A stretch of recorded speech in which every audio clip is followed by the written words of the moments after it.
अस्सलामुअलैकुम dear students. उम्मीद करता हूँ आप खैरियत से होंगे। स्टूडेंट्स, आज के हमारे लेक्चर का टॉपिक है ग्रोथ को जो फैक्टर्स इफ़ेक्ट करते हैं वो कौन से हैं, मीन की कंडीशन ऑफ ग्रोथ। जी स्टूडेंट्स, अगर मैं स्मार्ट सिलेबस की बात करूँ तो स्मार्ट सिलेबस में जो कंडीशन ऑफ ग्रोथ है ये बाकायदा एक टॉपिक ऐड नहीं है। अब हम जानते हैं कि जो ये वाला कंडीशन ऑफ ग्रोथ हमारे स्मार्ट सिलेबस में ऐड नहीं है तो हम इनको ना करें। लेकिन स्टूडेंट्स, कंडीशन ऑफ ग्रोथ की इम्पोर्टेंस अगर मैं पास पेपर के अकॉर्डिंग बात करूं तो ये कई दफ़ा as a long question repeat हो चुका है। तो इस लिहाज से कंडीशन ऑफ ग्रोथ करना बहुत इम्पोर्टेंट है। दूसरी बात स्टूडेंट्स के जो हमने ग्रोथ एंड डेवलपमेंट के चैप्टर को स्टार्ट किया हुआ है उसके बहुत सारी जो फैक्टर्स हैं वो इस टॉपिक के साथ रेलेवेंट हैं, जो कि इस टॉपिक से क्लियर होते हैं। तो इस वजह से भी हमें इस टॉपिक को करना असेंशियल है।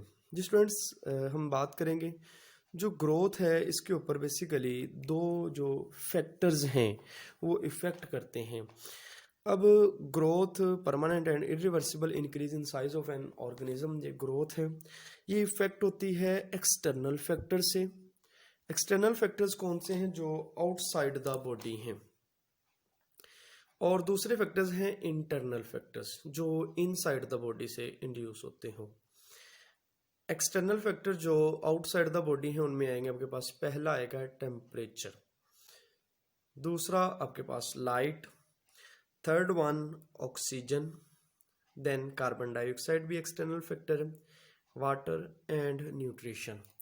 जी स्टूडेंट्स, ये एक्सटर्नल फैक्टर्स हैं जो आउटसाइड द बॉडी से ग्रोथ को इफेक्ट करते हैं। इसी तरह इंटरनल फैक्टर्स में हमारे पास हार्मोन्स और विटामिन्स हैं। ये दोनों इंटरनली जो ग्रोथ है उसको इफेक्ट करते हैं, मीन के विद इन द बॉडी के अंदर ही ग्रोथ को डिस्टर्ब करते हैं। जी स्टूडेंट्स, आइए वन बाय वन इनको डिस्कस करते हैं।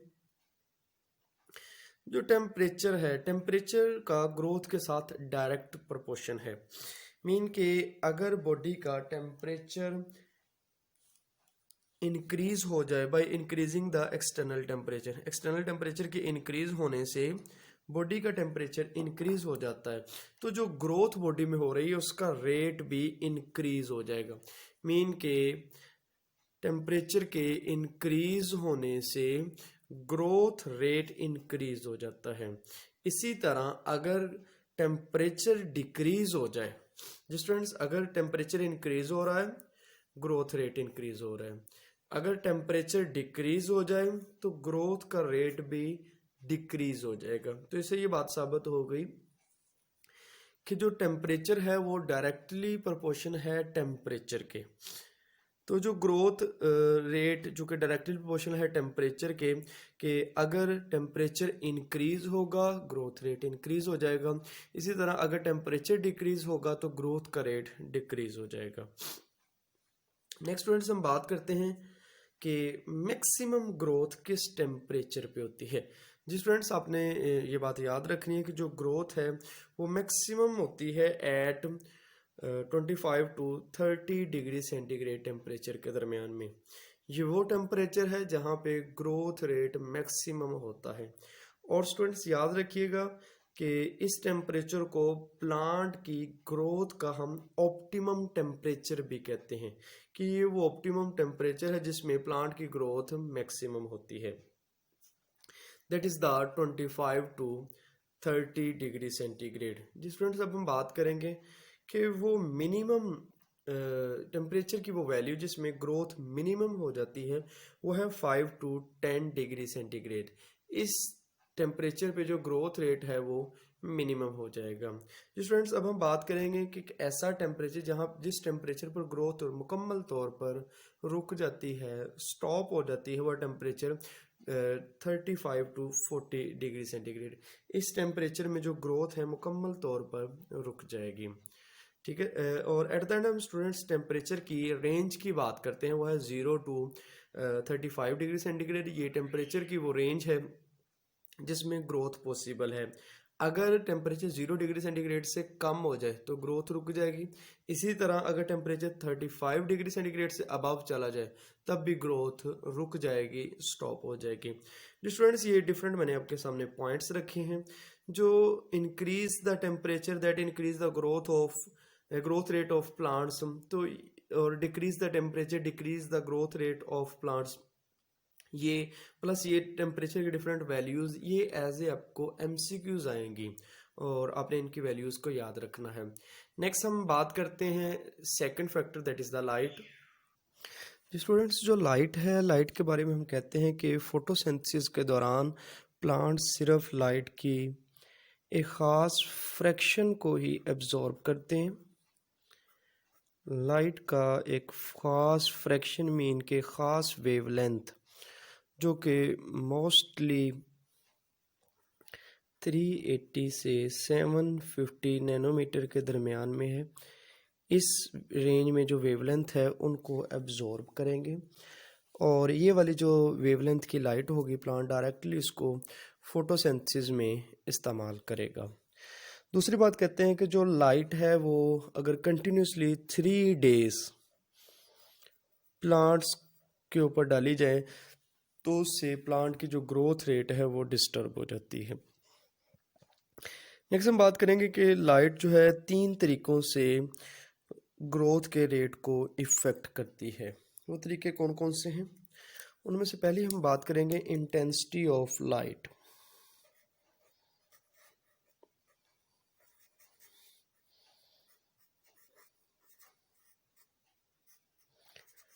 लाइट की शिद्दत।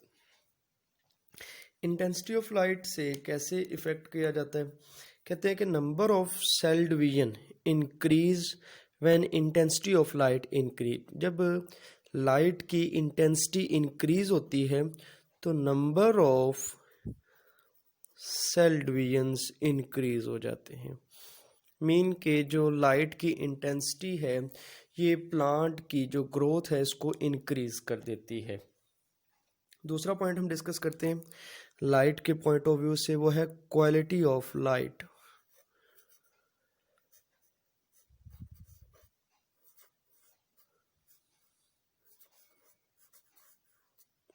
जिस फ्रेंड्स जब हम बात करते हैं क्वालिटी ऑफ लाइट की तो क्वालिटी ऑफ लाइट में हमने बताना है कि डिफरेंट लाइट्स हैं।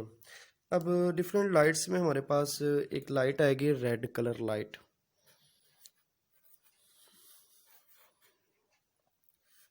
स्टूडेंट्स रेड कलर की light favour the elongation of cells, favour the elongation of cells की इलोंगेशन को फेवर करेगी। किस रीजन में? इलोंगेशन जोन में, इलोंगेशन रीजन में। क्वालिटी ऑफ लाइट में हम एक दूसरी लाइट की बात करते हैं that is the blue colour light. Students जो ब्लू कलर की लाइट है ये इनहांस द सेल डिवीजन, ये सेल डिवीजन को इनहांस मीन के सेल डिवीजन को इंक्रीज करेगी।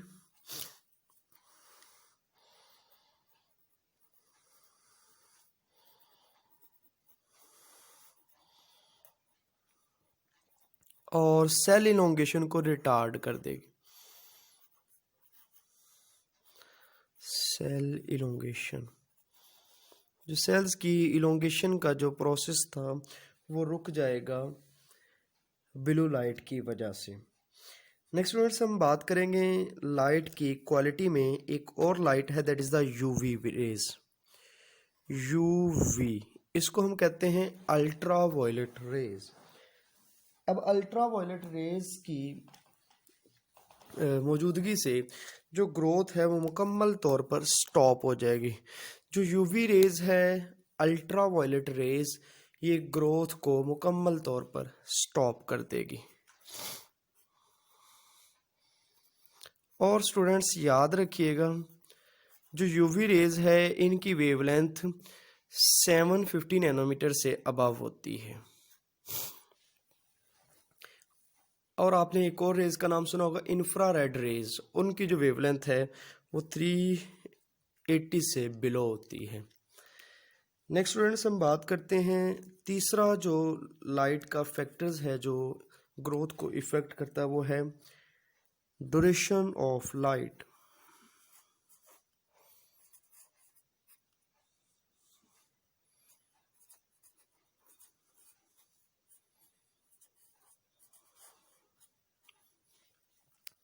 जी स्टूडेंट्स, जो लाइट का ड्यूरेशन है ये फोटोसिंथेसिस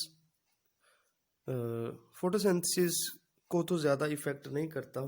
बेसिकली ये इफ़ेक्ट करता है flowering in plants.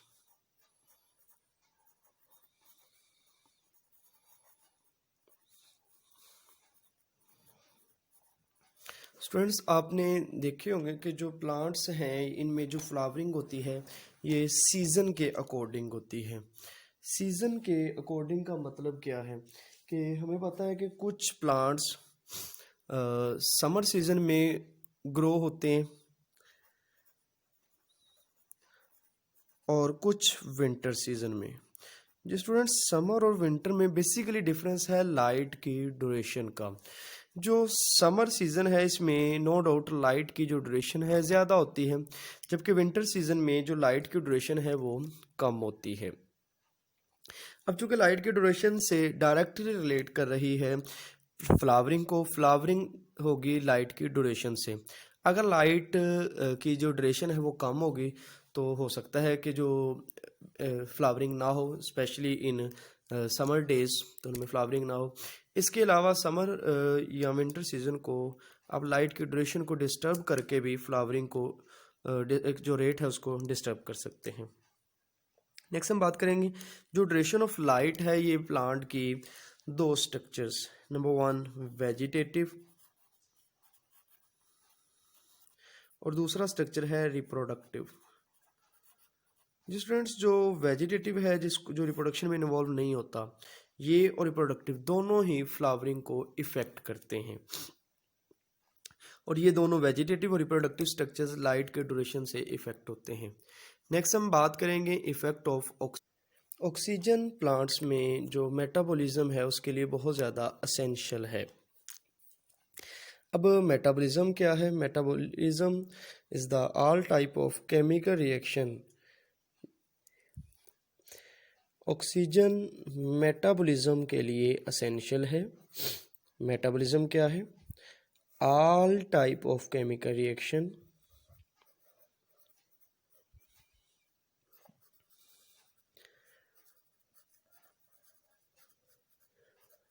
that take place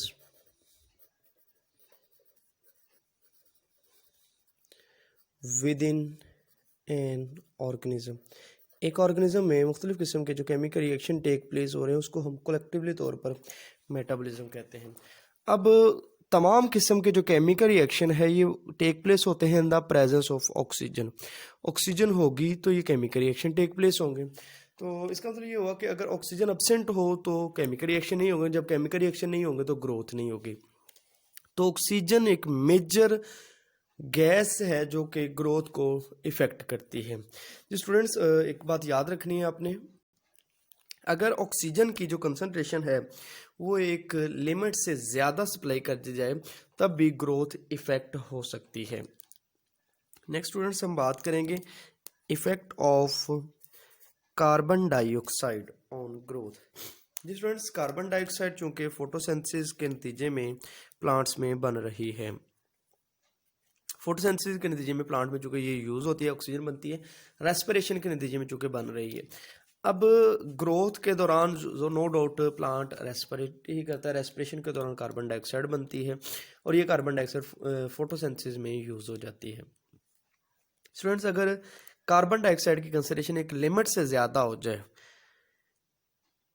एक लिमिट को कार्बन डाइऑक्साइड की कंसंट्रेशन अगर क्रॉस कर जाए तो प्लांट में ग्रोथ रुक जाती है। नेक्स्ट हम बात करते हैं factors that is the water. Water चूंकि प्लांट्स में ग्रोथ के लिए इस पॉइंट ऑफ व्यू से असेंशियल है कि ऑल टाइप ऑफ जो केमिकल रिएक्शन है प्लांट में वाटर की मौजूदगी में होते हैं। अगर वाटर अब्सेंट होगा तो केमिकल रिएक्शन नहीं होगा, अगर केमिकल रिएक्शन नहीं होंगे तो ग्रोथ नहीं होगी। नेक्स्ट स्टूडेंट्स हमारे पास टॉपिक है न्यूट्रिएंट।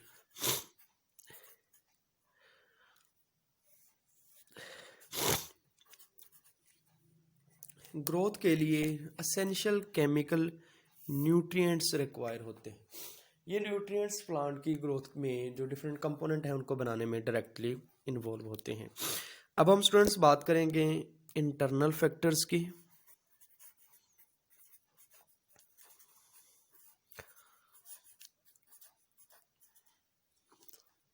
इंटरनल फैक्टर्स में हमारे पास दो हैं, हार्मोन्स। अब जी स्टूडेंट्स याद रखिएगा चैप्टर नंबर 17 में हम डिफरेंट हार्मोन्स को डिटेल के साथ डिस्कस करेंगे। बस यहाँ पे हम यही डिस्कस करेंगे यहाँ पे कि ग्रोथ हार्मोन्स जो है वो प्लांट की ग्रोथ के लिए ज़रूरी है। अब ग्रोथ हार्मोन्स आपने ऑक्सिन का नाम सुना है, साइटोकाइनिन है, जिब्रेलिन है, ये ग्रोथ हार्मोन्स ही हैं। नेक्स्ट इंटरनल फैक्टर में है विटामिन। जो स्टूडेंट्स हम जानते हैं कि विटामिन प्लांट में एक स्मॉल अमाउंट में रिक्वायर होता है फॉर ग्रोथ या डेवलपमेंट के लिए, और जो विटामिन है ये इनकी डेफिशिएंसी हो जाती है इन डार्क, जब लाइट मौजूद नहीं होती तो ये इनमें डेफिशिएंसी हो जाती है। नेक्स्ट स्टूडेंट्स हमारे पास एक टॉपिक है डिफरेंशिएशन। डिफरेंशिएशन क्या है कि प्लांट का डिफरेंट पार्ट्स में डिफरेंशिएट हो जाना, कि मीन ये पार्ट रूट है, ये शूट है, ये लीव्स है, इसको हम कहते हैं डिफरेंशिएशन। जी डिफरेंशिएशन के जो अकॉर्डिंग हम एक टेबल डिस्कस करते हैं। जी ये वाला हमारे पास एक टेबल आ गया। जी स्टूडेंट्स अगर मैं टेबल की बात करूं तो जब एक जाइगोट बन जाता है तो जाइगोट डेवलप होता है एम्ब्रियो में।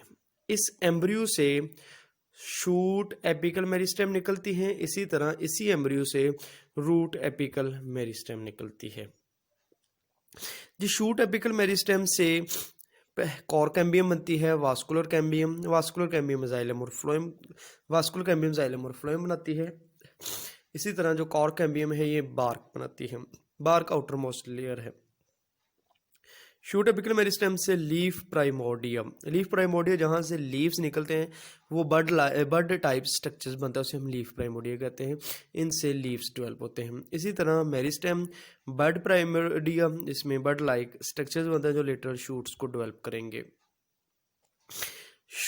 रूट एपिकल मेरिस्टेम से cork cambium, vascular cambium, vascular cambium में हमारे पास जाइलम और फ्लोएम, पेरिसाइकिल, क्योंकि शूट्स में पेरिसाइकिल नहीं होता, एक स्पेशल लेयर है।